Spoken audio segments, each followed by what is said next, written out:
Hello everyone.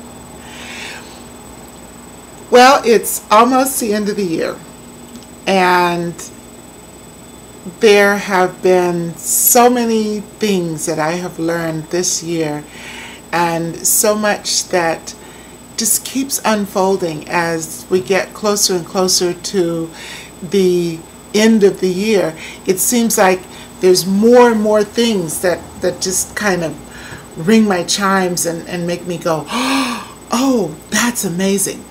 Oh, that's amazing. And I had another, oh, that's amazing. First of all, I want to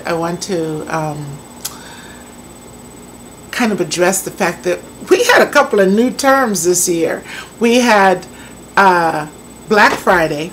I had never heard that term before. I don't know how many of you had heard it, but I had never heard it before. So I had to go look it up. It was like, Black Friday, what on earth does that mean?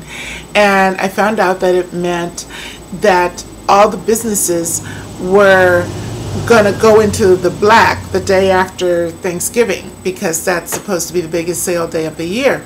Well, I knew that, but I didn't know that it was called Black Friday. But I can remember when I first got my first started doing retail and I was in a mall.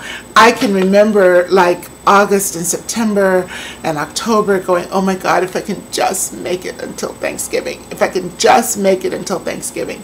And then, you know, just like, oh, Thanksgiving, Thanksgiving, Thanksgiving. And then as soon as Thanksgiving happened, the next day it was like, yes, I did it. And so I knew the concept of Black Friday. I just had never heard it called Black Friday. And then a few days later, or I don't know, a few weeks later, not that many weeks later, along came Cyber Monday. Now that one is brand new. I'm convinced that that one is brand new. Cyber Monday is the day, it's the Monday before Christmas.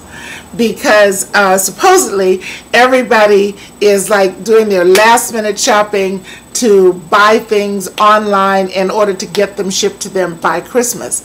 Also, it's the last Monday before Christmas, so everything that has to be done before you go on vacation needs to get done so that you can relax for your vacation. So Cyber Monday was another new term that I had never heard of.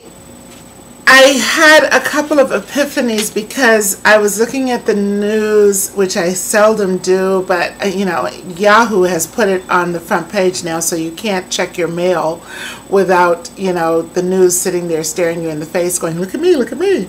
So I did look at it, and I saw that Amazon.com was, its sales were like way up, and it was, you know, it had a banner year, and I thought, that's pretty cool, because I had been saying to people, I've had a banner year. This year has been good for me.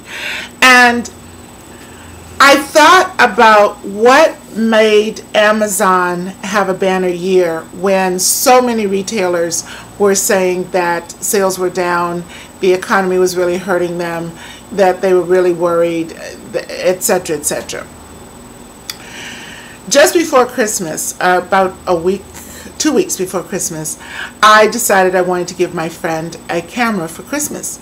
And so I went to the local camera store. I'm real into keeping the money on the island because we're a small little macrocosm here, and so I think it's really important that we support local businesses. So anyway, and I'm a local business, so I figure what I put out comes back, so I'm all about that.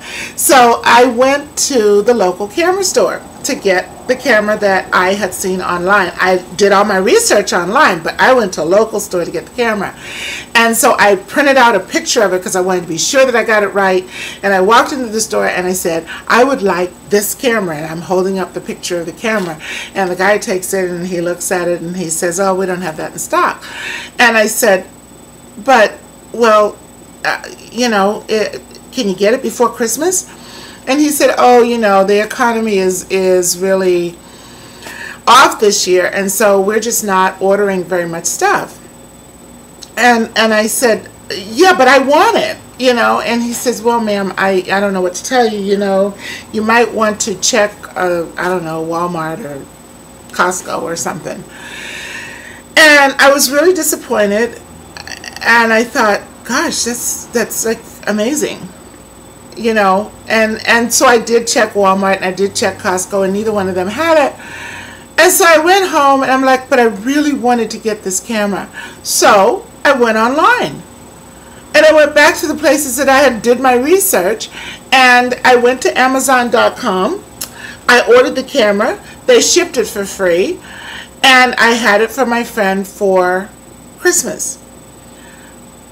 Now, the upshot of this, and the reason that I'm like looking at this and going, there's something wrong here, is that store did not place an order because they were watching their pennies because of the economy or whatever. As a result, they missed my sale. How many other sales did they miss? I don't know, but I'll guarantee you it was quite a few. I was telling the story to another friend who said, oh, well, you know how it is. Now, this is a friend who does not do retail, but who is very logical and very, you know, she thinks about things, she thinks things through. And she said, well, you know how it is with those companies.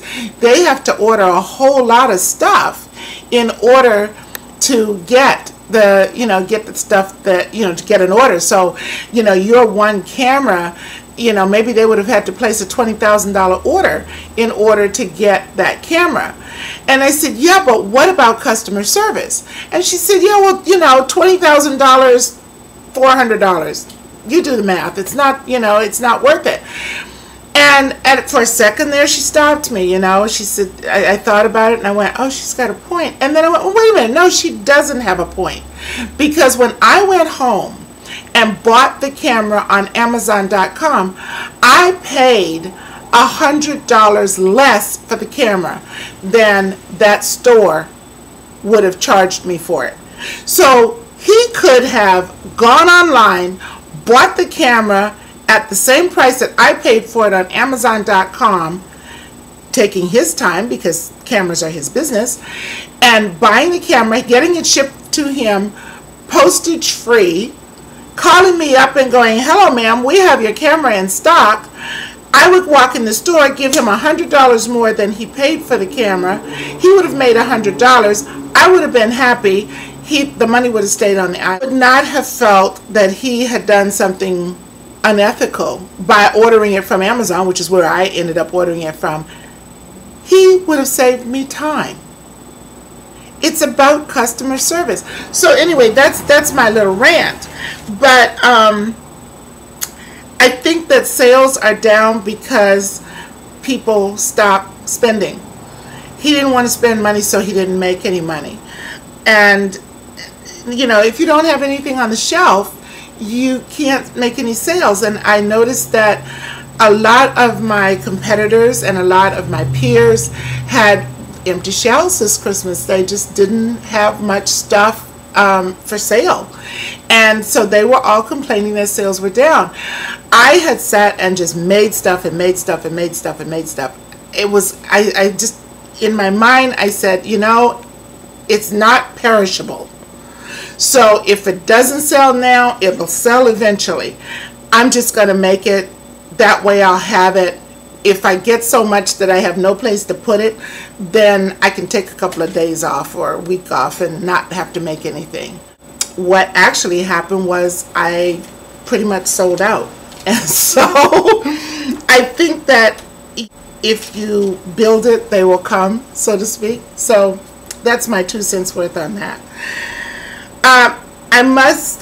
I'd like to do like a little recap of 2008 for myself, and also of the last 100 days challenge that we've had. And I'd like to say I'm so grateful for the community here, because as a result of the community here, I think that I was more successful because I had this place to check in. And the beginning of 2008, my mantra was, I'm doing great in 2008.